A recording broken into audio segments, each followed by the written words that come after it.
Well, I'm back after a few months of working on a different project.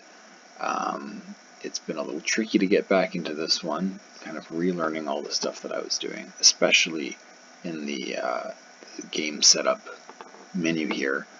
But I think I've got it mostly figured out, or at least as much as I had figured out last time. And I've done some work to it, so it's still very broken, but it does something, so it's maybe worth a little walkthrough. So this is one of the screens that you'll see before you start a game. You'll be able to flip through 1 to 4 players and see the ships that they have on their team. There will be an optional deployment point system where each player gets a certain number of points that they can spend on ships. And so that would also be displayed somewhere, how many you have left and the cost of the ships and all that stuff, but that's for later. Yeah, and then down here, this will show you how much HP your mothership will have based on the fleet that you've selected, and that's also directly related to how many of these victory point things you would need to win via collecting victory points based on your mothership's health. Yeah, so you can click on any one of these. It's a nice little scrolling list. So you got a picture of the ship, the icon for its ammo, and the icon for its weapon, as well as the name and description. I don't know how to get these boxes to shrink to fit, so that's something that I need to figure out eventually.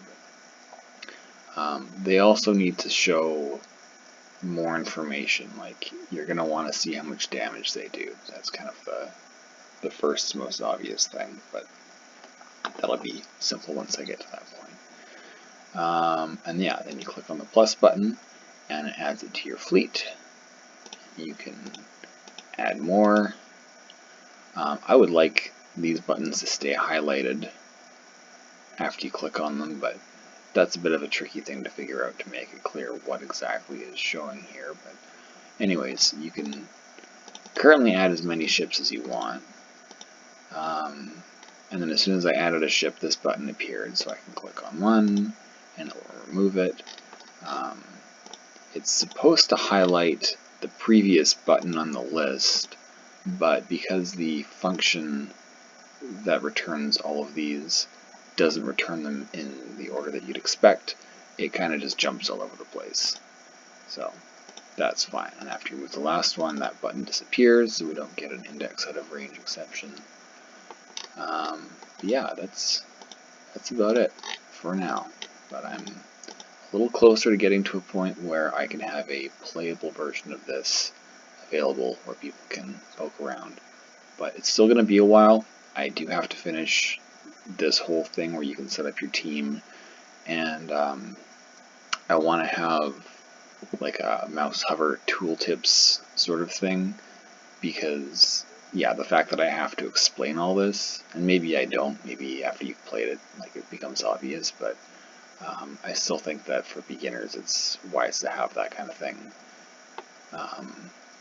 just easily accessible, all that information. Anyways, I'll leave it at that. See ya.